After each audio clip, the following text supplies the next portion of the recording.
అందరికీ నమస్కారం. ఈరోజు మీ అందరికీ నేను వినిపించబోయే కథ అందమైన జీవితం. రచన సిఎన్ చంద్రశేఖర్ గారు. నందు, మానస తిరుపతి వచ్చిందిరా. నిన్న అన్నయ్య ఇంటికి వెళ్ళినప్పుడు చూసా. వారం రోజులయ్యిందట అంది రోహిణి కొడుకుతో. అలాగా, ఎలా ఉంది మను? నందు అడిగాడు. ఎప్పటిలా లేదు, ఎందుకో కాస్త డల్గా కనిపించింది. మనిషి కూడా తగ్గింది. అయ్యో, నేను వెళ్ళి ఒకసారి మాట్లాడి విషయం కనుక్కుంటాను. అంత అవసరం లేదులే. తను నిన్ను కాదన్న విషయం మర్చిపోయావా? అమ్మా, తను నా భార్య కాకున్నా మామ కూతురేగా, మన కుటుంబంలోని ఆడబిడ్డేగా. అమ్మా, నువ్వు అన్ని విషయాల్లో పాజిటివ్గా ఉంటావు, మను విషయంలో మాత్రం వేరేగా ఉంటావు. చిన్నప్పటి నుంచి నాతో కలిసి తిరగటం వల్ల భర్త అనే భావన కలగలేదని చెప్పింది. ఆ కారణం సబబుగానే ఉంది కదా. ఉంది, కానీ దాన్ని నా కోడలిగా చేసుకోవాలని ఎంతో ఆశపడ్డానురా. అవన్నీ ఇప్పుడెందుకమ్మా? తనకి పెళ్ళయింది, నాకు పెళ్ళయింది. అందరం హాయిగా ఉన్నాం. బంధాలు నిలుపుకుందాం. అవసరమైతే ఒకరికొకరు సహాయపడదాం. శ్యామల కొడుకు వైపు అభినందనపూర్వకంగా చూస్తూ, నీకు ఇంత మంచితనం ఎక్కడ నుండి వచ్చిందిరా అంది. మీ నుంచే అమ్మా. నన్ను బాధపెట్టిన వారి పట్ల నువ్వు కాస్త కోపంగా ఉంటావు, కానీ నిజానికి నీ మనసు వెన్న. ఇక నాన్నంటావా? నీకంటే మంచివారు ఎవరి జోలికి పోరు. తన దగ్గరికి వచ్చిన వారిని ఎంతో గౌరవిస్తారు. నువ్వు చదివిన పుస్తకాలు కూడా ఓ కారణమే. మనుషులు నేర్పని సంస్కారం పుస్తకాలు నేర్పుతాయి. మంచి పుస్తకాలకి ఉన్న గొప్ప గుణం అది. పుస్తకాలు చదివే అలవాటు నాకు నాన్న నుండి వచ్చింది అన్నాడు నవ్వుతూ. అరే, నేను పుస్తకాలు చదువుతాను చిరుకోపంతో అంది రోహిణి. నాన్నంత కాదులే అంటూ నవ్వి, నేను వెళ్ళి మనుతో మాట్లాడి వస్తానమ్మా అంటూ బయలుదేరాడు ఆనంద్. ఆనంద్ వెళ్ళేసరికి మంచంపై పడుకొని ఉంది మానస. ఆనంద్ని చూడగానే లేచి నిలబడి, హాయ్ నందు, రా కూర్చో అంది అక్కడున్న కుర్చీ లాగుతూ. ఆనంద్ కూర్చున్నాక, అదేమిటి మను అలా అయిపోయావు? ఆరోగ్యం బాగాలేదా అని అడిగాడు ఆదుర్దాగా చూస్తూ. నీకు అలాగే కనపడుతున్నానా అంది నవ్వుతూ. ఏం జరిగింది మను? నువ్వు మేడ మీదకి వెళ్ళి కూర్చో, నేను కాఫీ తీసుకొస్తాను. మానసకు తన తల్లి ముందు మాట్లాడటం ఇష్టం లేక తనని మేడపైకి వెళ్ళమని చెప్తుందని అతనికి అర్థమైంది. ఆ ఇంటి మేడపైన బాల్కనీ అతనికి చిన్నప్పటి నుంచి ఇష్టం. అక్కడ నిలబడి చూస్తే రాములవారి ఆలయ గోపురం, తిరుమల కొండ మీద మెట్ల మార్గం కనిపిస్తాయి. ఆ దృశ్యాలు మనసుకి ఎంతో ఆహ్లాదాన్నిస్తాయి అతనికి. అయితే ఇప్పుడు మాత్రం అతని మనసంతా మానస చెప్పబోయే విషయం మీదే ఉంది. నందు, కాఫీ అన్న మానస పిలుపు విని తల తిప్పి చూశాడు. మానస అతనికి దగ్గరగా నిలబడి ఉంది. థ్యాంక్ యూ అన్నాడు కప్పు అందుకుంటూ. తర్వాత రా, అలా కూర్చొని మాట్లాడుకుందాం అంటూ అక్కడ ఉన్న సిమెంటు బల్ల మీద కూర్చున్నాడు. మానస అతనికి ఎదురుగా ఉన్న బల్లపైన కూర్చుంది. చెప్పు మను, ఏమైంది? రాజుకి నాకు అభిరుచుల్లో చాలా తేడా ఉంది నందు. అతనితో ఇక ఉండలేను. డైవోర్స్కి అప్లై చేద్దామనుకుంటున్నాను. నువ్వుండగా వేరే లాయర్ ఎందుకని నీతో మాట్లాడాలనుకున్నాను. ఇంతలో నువ్వే వచ్చావు. అంత తొందరెందుకు మను? తొందర? మా పెళ్ళై సంవత్సరం దాటింది తెలుసా? అతనిలో నీకేం నచ్చలేదో చెప్పు. చాలా ఉన్నాయి. అతనిలో నచ్చిన వాటికంటే నచ్చనివే ఎక్కువ. ఓకే, ముందుగా మనందరికీ అతనిలో నచ్చిన పాయింట్స్ గురించి మాట్లాడదాం, సరేనా? అలాగేనన్నట్లు తలూపింది మానస.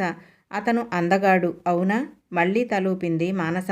చదువుకున్నవాడు, మంచి ఉద్యోగం, మంచి జీతం ఉన్నవాడు, మంచి కుటుంబం నుండి వచ్చాడు, అవును. ఇవే అతనిలోని పాజిటివ్ అంశాలు. ఇవి చూసే మీ అమ్మా నాన్నలు అతన్ని నీకిచ్చి పెళ్లి చేయాలనుకుని ఉంటారు. ఏ తల్లిదండ్రులైనా తమ కాబోయే వియ్యంకుడిలో ఈ లక్షణాలే చూస్తారు కదా. అంతేగా, ఇవి చూసే నేను ఒప్పుకున్నాను. అయితే సంవత్సరం కాపురం చేశాక తెలిసింది అతను నాకు సరిజోడు కాదని. సరే, ఇప్పుడు అతని నెగిటివ్ క్వాలిటీస్ గురించి చెప్పు. నన్ను బయటకు తీసుకువెళ్ళడు. నా వంటని మెచ్చుకోడు. ఎంతసేపు పని పని అంటూ ఉంటాడు. నేను మంచి డ్రెస్ వేసుకుంటే బాగుందని చెప్పడు. ఆఫీస్లో నాకు మంచి పేరు వచ్చినా, మెచ్చుకోలు వచ్చినా ఆ విషయం అతనితో పంచుకుంటే కనీసం సంతోషమని కూడా అనడు. అంతేనా? ఆమె ఆగటం చూసి అడిగాడు ఆనంద్. ఇంకా ఉన్నాయి, గుర్తురావటం లేదు. సరే, నేను కొన్ని ప్రశ్నలు అడుగుతాను, జవాబివ్వు. అడగమన్నట్లు చూసింది మానస. అతనికి సిగరెట్టు, మందు తాగటం అలవాటుందా? అస్సలు లేదు. అమ్మాయిల పిచ్చి? లేదు. ఇంటి పనుల్లో నీకు సహాయం చేస్తాడా? వంట పనిలో చేయడు. అయితే మిగిలిన పనంతా అతనే చేస్తాడు. ఆ విషయంలో నాకు కంప్లైంట్స్ లేవు. అతనిలో ఇన్ని మంచి క్వాలిటీస్ ఉంటే కొన్నే ఉన్నాయన్నావు. నువ్వెంత అదృష్టవంతురాలువో నీకు అర్థమవుతుందా మను? ఆశ్చర్యంగా చూస్తూ అన్నాడు ఆనంద్. నువ్వు మగవాడివి నందు. ఆడదానివై ఉంటే నీకు నా బాధ అర్థమయ్యేది. నిన్ను నేను అర్థం చేసుకున్నాను మను. నువ్వే జీవితాన్ని అర్థం చేసుకోలేదు. మనం కోరినవన్నీ మనకు దొరకవు. దొరికిన దాంతో రాజీ పడాలి. ముఖ్యంగా ఓపికతో ఉండాలి. కొంతకాలానికి అతనిలో మార్పు రావచ్చు. లేదా నీకే ఇవన్నీ చిన్న చిన్న విషయాలుగా తోచవచ్చు. భవిష్యత్తులో ఈ మాత్రం దానికే విడాకులు తీసుకుందామనుకున్నానే అని నువ్వు నవ్వుకోవచ్చు. నాకంత ఓపిక లేదు. మా కొలీగ్స్ భర్తల్ని చూస్తుంటే నాకు ఎంత బాధగా ఉంటుందో తెలుసా? వాళ్ళు భార్యని షాపింగ్కి తీసుకువెళ్ళి కోరినవి కొనివ్వటం, ఊళ్ళు తిప్పటం, 10 మంది ముందు భార్యని పొగడటం చేస్తుంటారు. నేను అలాంటి అదృష్టానికి నోచుకోలేదు కన్నీళ్లతో అంది మానస. పక్క వాళ్లతో పోల్చుకోవటం వల్లే చాలా సంసారాలు పాడవుతున్నాయి. పైకి అలా కనిపిస్తుంటారు కానీ వాళ్ళ మధ్య ఎన్ని సమస్యలున్నాయో మనకు తెలియవు కదా. పోనీ విడాకులు తీసుకుంటావని అనుకుందాం. తర్వాత ఏం చేస్తావు? ఇంకొకరిని చేసుకుంటావు. అతనిలో కూడా నీకు నచ్చని కొన్ని విషయాలుంటాయి. అప్పుడేం చేస్తావు? పెళ్లి చేసుకోకుండా ఉండిపోతానంటావేమో. అంతకంటే ఇప్పుడున్న పరిస్థితి మేలు కదా. మానస ఆలోచిస్తూ ఉండిపోయింది. అతను తాగుబోతే అయి ఉండి నిన్ను ఇబ్బంది పెట్టినా, పరాయి స్త్రీలతో తిరుగుతున్నా నేనే నీకు విడాకులు ఇప్పించేవాణ్ణి. నువ్వు చెప్పిన కారణాలు విడాకులు తీసుకునే అంత పెద్దవి కాదు. అతను తాగుబోతు కాకపోవచ్చు, తిరుగుబోతు కాకపోవచ్చు, కానీ మనసుకు తగ్గవాడు కాదు. నేను చదువుకున్నాను, ఉద్యోగం చేస్తున్నాను. పాతకాలం స్త్రీలాగా ఎవడో ఒకడు భర్తగా ఉన్నాడు. అతని పాదసేవ చేసుకుంటూ బతికేస్తాను అనుకునే తరం కాదు మాది. మా అభిరుచులకి తగినవాడిని, మా మనసును అర్థం చేసుకుని ప్రవర్తించే వ్యక్తినే భర్తగా గౌరవిస్తాం. పెళ్లికి ముందు నువ్వు ఇవన్నీ అతనితో చర్చించి ఓ నిర్ణయం తీసుకోవాల్సింది. పెళ్ళయ్యాక నేను చెప్పిన కారణాల వంటివి ఉంటే తప్ప విడాకులు తీసుకోవటం అంత సులభం కాదు. ఈ సంవత్సరానికే అతనితో నీకు అంతో ఇంతో అనుబంధం ఏర్పడి ఉంటుంది. నీలోని అసంతృప్తి నీ చేత ఎలా అనిపిస్తుంది కానీ విడాకుల వరకు వస్తే నువ్వే బాధపడతావు. అయితే ఇప్పుడు నన్నేం చేయమంటావు? నువ్వు అతనిలోని లోపాల గురించే ఆలోచిస్తున్నావు. నీలోని లోపాల గురించి నువ్వెప్పుడైనా ఆలోచించావా? నువ్వు అతనికి సరైన జోడీనా కాదా అని ప్రశ్నించుకున్నావా? లేదన్నట్లు తల అడ్డంగా ఊపింది మానస. అయితే ఆలోచించు. వీలైతే అతన్నే ఆ ప్రశ్న అడుగు. నేనోసారి హైదరాబాద్ వస్తాను. అప్పుడు మనం ఓ నిర్ణయం తీసుకుందాం. అంతవరకు అతనిలోని పాజిటివ్ విషయాల గురించే ఆలోచించు. అతన్ని బాగా గమనించు. ఇక్కడ మాత్రం ఏమీ ఆలోచించొద్దు. రాక రాక పుట్టింటికి వచ్చావు. హాయిగా ఎంజాయ్ చెయ్యి అంటూ లేచాడు ఆనంద్. ఆనంద్ వెళ్ళిపోయాక అతను చెప్పిన విషయాల గురించే ఆలోచించసాగింది మానస. రాజేష్ గురించి తన తల్లిదండ్రులకు చెప్తే వాళ్ళు రాజేష్పై కోపగించుకున్నారు. విడాకులు తీసుకుంటానంటే ఆలోచిద్దామన్నారు. బహుశా తనపై ఉన్న ప్రేమ వల్లే వాళ్ళు తనని సమర్థించి ఉండవచ్చు. కానీ నందు ఎంత బాగా సమస్యని విశ్లేషించాడు. అతను చెప్పినట్లు తను కొద్ది రోజులు ఆగటం మంచిది. నందు తనని పెళ్లి చేసుకోవటానికి ఆసక్తి చూపుతున్నాడని అమ్మ ఓసారి చెప్పింది. అయితే చిన్నప్పటి నుంచి కలిసి ఆడుకోవటం వల్ల తనకి అలాంటి భావమే లేదని తాను చెప్పింది. నందు తప్పక బాధపడి ఉంటాడు. కానీ ఇప్పుడు తను బాధలో ఉంటే తనను కాదన్నందుకు అనుభవించని అని ఊరుకోలేదు అతను. రాజేష్పై మరింత నూరిపోసి తమను విడగొట్టే ప్రయత్నం కూడా చేసి ఉండొచ్చు. పైగా లాయర్గా అతనికి ఓ కేసు కూడా దొరికేది. కానీ తామిద్దరూ కలిసి ఉండేందుకే అతను ప్రయత్నించాడు. రాజేష్లో తనకి కనిపించని కొత్త కోణాలని తన దృష్టికి తెచ్చి ఆలోచించే అవకాశం ఇచ్చాడు. నందు, నీ మంచితనానికి మనిషితనానికి హ్యాట్స్ ఆఫ్ అనుకుంది మానస. తను ప్రయాణిస్తున్న ట్రైన్ హైదరాబాదుకు దగ్గరవుతుంటే స్టేషన్కి వచ్చి రిసీవ్ చేసుకుంటాడేమో అని ఆశపడింది మానస. అయితే అతను రాలేదు. నిరుత్సాహంగా క్యాబ్ బుక్ చేసుకుని ఇల్లు చేరింది. తలుపు తీసిన రాజేష్ కళ్ళల్లో వెలుగు కనిపించింది ఆమెకి. త్వరగా ఫ్రెషప్ అయ్యి ల్యాప్టాప్ ముందు కూర్చుంది. అతను కాఫీ తయారు చేసి ఆమె చేతికిచ్చాడు. థ్యాంక్ యూ అంటూ ఆనందంగా అందుకుంది. రాజు, కాస్త టిఫిన్ ఆర్డర్ చేస్తారా అని అడిగింది కాఫీ తాగుతూ. నేను ఉప్మా చేశాను. ఆశ్చర్యంగా అతని వైపు చూసి, మీకు ఉప్మా చేయటం వచ్చా అని అడిగింది. నేను చెన్నైలో పనిచేస్తున్నప్పుడు మా అమ్మ దగ్గర నేర్చుకున్నాను అన్నాడు. తర్వాత ఆలోచిస్తే అతను స్టేషన్కి రాకపోవటంలో న్యాయం ఉందనిపించింది. తనకంటే అతనికి ఆఫీస్ పని ఎక్కువ.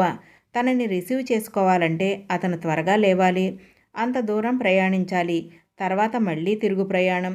అప్పుడే అలసిపోతే రాత్రి 11 వరకు పని ఎలా చేస్తాడు? పైగా ఉదయాన్నే అతనికి కాల్స్ ఉంటాయి. అందుకే అతను స్టేషన్కి రాలేదు. కాల్స్ చూసుకుంటూ టిఫిన్ కాఫీ చేయటం వల్ల తనకి పని తగ్గింది. ఎటూ క్యాబ్ బుక్ చేసుకొని తను రాగలదు అనుకుంది. చాలా కాలం తర్వాత ఓ రోజు ఆఫీసులో అడుగుపెట్టింది మానస. కోవిడ్ నేపథ్యంలో ఇంటి నుండే ఆఫీస్ పని చేసింది ఇన్నాళ్ళు. ఆ రోజంతా తన కొలీగ్స్తో మాట్లాడుకుంటూ పని చేసుకుంటూ ఆహ్లాదంగా గడిపింది. కోవిడ్ సమయంలో మమ్మల్ని పిలవకుండా పెళ్లి చేసుకున్నావు కాబట్టి మాకు పార్టీ ఇవ్వాలి అంది కొలీగ్ మమత. ఇంకా కోవిడ్ పూర్తిగా పోలేదుగా, నెమ్మదిగా ఇస్తాలే అంటూ అప్పటికి ఆ విషయం దాటేసింది. లంచ్ సమయంలో కొలీగ్స్ మాటల వల్ల వాళ్లలో చాలామంది తమ వైవాహిక జీవితంలో అంత సంతోషంగా లేరని కొద్ది రోజుల్లోనే అర్థమైందామెకి. సరయు భర్త తాగుబోతు, సంపాదించిన డబ్బంతా తాగుడికే ఖర్చు పెట్టేస్తాడు. మాధవి తన భర్త క్యాబరే డ్యాన్సులు చూడటానికి వెళ్తుంటాడని వాపోయింది. ప్రేమించి పెళ్లి చేసుకున్న లత అత్తమామల ఆరళ్లకి గురవుతుంది. ఆమె భర్త కూడా తన తల్లిదండ్రులకే సపోర్ట్ చేస్తూ ఉంటాడు. చాలామంది మగ కొలీగ్స్ భేషజాలకు పోయి తమ ఆదాయం కంటే ఖర్చులు ఎక్కువ చేసి మానసును అప్పు అడగటం, ఆమె లేదని చెప్పడం జరుగుతోంది. అలాంటి సందర్భాల్లో ఆమెకి రాజేష్ గుర్తుకొస్తున్నాడు. రాజు డబ్బు విషయంలో జాగ్రత్తగా ఉంటాడు. దుబారా ఖర్చులు చేయడు. దొరలవాట్లు ఏమీ లేవు. భవిష్యత్తు అవసరాల కోసం చక్కటి ప్లానింగ్ చేస్తాడు అనుకుంది. ఓ రోజు మానస గర్భవతిని తెలిసింది. ఈ వార్త తెలియగానే మానస కంటే ఎక్కువగా రాజేష్ ఆనందించాడు. విషయం తెలిసి తల్లిదండ్రులు ఆమెను చూడటానికి వచ్చారు. అమ్మని ఇక్కడే ఉంచుకుంటాను. ఇంటి పని, ఆఫీస్ పని ఈ పరిస్థితుల్లో చేసుకోలేను అంది రాజేష్తో మానస. మీ నాన్నగారు ఇంకా ఉద్యోగంలో ఉన్నారు. ఆయన ఇక్కడ ఎక్కువ రోజులు ఉండలేరు. ఈ వయసులో ఆయన అక్కడ ఒంటరిగా ఎలా ఉంటారు? హోటల్లో తింటే ఆయన ఆరోగ్యం పాడవదా? మీ అమ్మగారికి ఇక్కడ శ్రమ ఎక్కువవుతుంది. డెలివరీకి 3 నెలల ముందు రమ్మని చెప్దాం. అంతవరకు నీకే సహాయం కావాలన్నా నన్నడుగు అన్నాడు రాజేష్. తన తల్లిదండ్రుల పట్ల అతని కన్సర్న్ చూసి ఆశ్చర్యపోయింది మానస. అన్నట్లే మానసను చాలా బాగా చూసుకున్నాడు రాజేష్. డాక్టర్ దగ్గరికి చెకప్కు తీసుకువెళ్ళటం, మందులు పండ్లు తెచ్చివ్వటం చేసేవాడు. పండ్లు కోసి ముక్కలు చేసి ఇవ్వటం, జ్యూస్ ఇవ్వటం వంటివి తనే చేసేవాడు. అతను మాటలతో ఎప్పుడూ చెప్పలేదు కానీ తనంటే అతనికి చాలా ఇష్టమని అతని చేష్టల ద్వారా ఈ కొద్ది రోజుల్లోనే అర్థమైంది ఆమెకి. ఆ విషయం తల్లికి ఫోన్ చేసి చెప్పి ఆమెతో తన ఆనందం పంచుకుంది. కొంతమంది మగవాళ్ళు తరచూ భార్యతో తమ ప్రేమని వ్యక్తం చేస్తూ ఉంటారు. కొంతమంది సందర్భం వచ్చినప్పుడు తమ ప్రేమను వ్యక్తీకరిస్తారు. మరికొంతమంది తమ చర్యల ద్వారానే తమ ప్రేమ తెలుపుతుంటారు. అది గుర్తించే మనసు భార్యలకు ఉండాలి అంది ఆమె తల్లి సుమతి. ఓ రోజు బయటకు వెళ్దామని రాజేష్ అంటే మానస ఉత్సాహంగా బయలుదేరింది. ఓ పేరున్న కంపెనీ కడుతున్న అపార్ట్మెంట్ దగ్గరకు తీసుకువెళ్ళి మోడల్ హౌస్ చూపించి ఆమెకు నచ్చితే కొందామని చెప్పాడు. కొద్ది రోజులు ఆలోచించి కొందామని ఇద్దరూ నిర్ణయించుకుని వెళ్ళి అడ్వాన్స్ కట్టారు.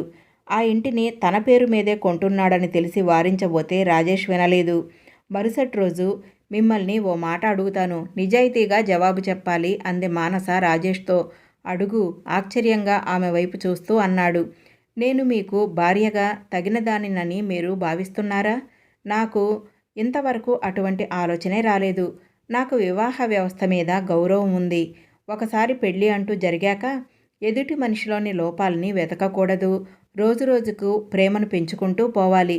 లోపాలను వెతుక్కుంటూ పోతే ఇప్పుడు నువ్వు అడిగిన ప్రశ్న రోజు మనసులో మెదులుతూనే ఉంటుంది. మెల్లగా అసంతృప్తికి బీజం పడుతుంది. అప్పుడు ఎదుటి వాళ్లలో అన్ని లోపాలే కనిపిస్తాయి. చెంపపై చెల్లున కొట్టినట్టు ఫీల్ అయ్యింది మానస. ఆమె మనసు పశ్చాత్తాపంతో నిండిపోయింది. అప్పట్నుంచి ఆమె రాజేష్లో లోపాలని వెతకటం మానేసింది. కొన్నాళ్లకు మానసకి బాబు పుట్టాడు. మానస బాబు ఆలనా పాలనలో పడిపోయింది. మెటర్నిటీ లీవ్ అయ్యాక కూడా ఇంట్లో నుంచి పనిచేయటానికి కంపెనీ అనుమతించడంతో బాబుని చూసుకోవటం సులువయ్యింది. ఓ ఆదివారం మానస స్నేహితురాలు సౌజన్య మానస ఇంటికి వచ్చింది. మాటల్లో విశాల్ ఈ మధ్య బాగా మారిపోయాడు మను. ఇంట్లో ఒక్క పని ముట్టుకోవటం లేదు. ఇంట్లో ఉన్నంతసేపు టీవీ చూడటం లేదా సెల్ చూడటం. బిడ్డ ఏడుస్తున్నా కింద పడిపోతున్నా పట్టించుకోడు. ఉద్యోగం చేస్తూ ఇంట్లో అన్ని పనులు చేసుకోవటం నా వల్ల కావటం లేదు. ఉద్యోగం వదిలివేయటం అంత సులభం కాదు. అంత జీతం ఎలా వదులుకోను? వదిలేస్తే మళ్ళీ ప్రతి అవసరానికి అతన్ని అడుక్కుంటూ ఉండాలి అంటూ భర్త గురించి చెప్పి కన్నీళ్లు పెట్టుకుంది సౌజన్య. స్నేహితురాలి పరిస్థితి చూసి జాలిపడింది మానస. ఈ పరిస్థితి తనకు లేనందుకు సంతోషించింది. సౌజన్యకు ధైర్యం చెప్పి ఓదార్చింది. ఆ రోజు రాత్రి భోజనాలయ్యాక సౌజన్య తన ఇంటికి బయలుదేరుతూ, మను, నువ్వు చాలా అదృష్టవంతురాలివి. రాజేష్ నిన్ను ఎంత బాగా చూసుకుంటున్నాడో ఈ ఒక్క రోజులోనే నాకు అర్థమైంది. ఎన్ని పనులు చేస్తున్నాడు. ముఖ్యంగా చిన్నపిల్లల పనులంటే కొంతమంది మగవాళ్ళు విసుక్కుంటారు. రాజేష్ ఓపికగా బాబు పనులన్నీ కూడా చేస్తున్నాడు. నాకు చాలా సంతోషంగా ఉంది అంది. అవునన్నట్లు తలూపింది మానస. బాబుకి 2 ఏళ్లు దాటాయి. వాణ్ణి ఎంతసేపు ఇంట్లోనే ఉంచుకుంటే వాడికి బయట ప్రపంచం ఎలా తెలుస్తుంది? మనం ఎక్కడికైనా వెళ్ళొద్దాం అంది మానస రాజేష్తో ఓ రోజు. రాజేష్ వెంటనే ఒప్పుకున్నాడు. అప్పట్నుంచి 6 నెలలకోసారి టూర్లకి వెళ్ళసాగారు. కొన్ని నెలల తర్వాత కొత్త ఇంట్లోకి గృహప్రవేశం చేశారు మానస రాజేష్లు. నేను 45 ఏళ్లప్పుడు ఇల్లు కట్టాను. నువ్వు 30 ఏళ్లకే ఇంటి ఓనరువయ్యావు. నాకు చాలా సంతోషంగా ఉంది అన్నాడు మానస తండ్రి భాస్కర్. మీకు ఉమ్మడి కుటుంబ బాధ్యతలు ఉండేవి కదా నాన్నా? మాకు బాధ్యతలు ఇరువైపులా లేవు. అందుకే కొనగలిగాం అంది మానస. సిటీలో మీకు తగ్గ ఖర్చులు మీకు ఉంటాయి కదా. అయినా ఇది అల్లుడి గొప్పతనం. ఆర్థిక సంబంధమైన విషయాల్లో చక్కటి ప్లానింగ్ ఉంది అతనికి అన్నాడు భాస్కర్. తండ్రి తన భర్త గురించి గొప్పగా చెప్తుంటే మానసకి గర్వంగా అనిపించింది. గృహప్రవేశానికి ఆనంద్ తన భార్యతో వచ్చాడు. ఫంక్షన్ అయ్యాక అందరూ కలిసి మాట్లాడుకుంటూ ఉంటే ఆనంద్, మానస, బాబు పుట్టాడు, ఇల్లు కొన్నావు, ఇక నీ కెరీర్ పైన దృష్టి పెట్టు అన్నాడు మానసతో. తను ఇప్పుడు మేనేజర్ అండి. చాలామందికి తను బాస్. ఇంటి పని, బాబు పని చేసుకుంటూనే ఆఫీస్ పని కూడా సమర్థవంతంగా చేస్తుందంటే ఆలోచించండి. తనకి ఎంత టాలెంట్ ఉందో అన్నాడు రాజేష్. మానస టాలెంట్ గురించి నాకు తెలియదా? She is a gem of A person అన్నాడు ఆనంద్. తర్వాత మానస ఒంటరిగా కనిపించినప్పుడు దట్స్ ఆల్ యువర్ ఆనర్ అన్నాడు ఆనంద్ నవ్వుతూ. మానస కూడా అర్థమైనట్లు తల ఊపి నవ్వింది సంతోషంగా. ఈ కథ ఇంతటితో సమాప్తం. మళ్ళీ ఒక కొత్త కథతో కలుద్దాం. అంతవరకు సెలవు. నమస్కారం. మరిన్ని మంచి కథలు వినాలనుకుంటే గనక తప్పకుండా నా ఛానల్ని లైక్ చేయండి, షేర్ చేయండి, సబ్స్క్రైబ్ చేసుకోండి.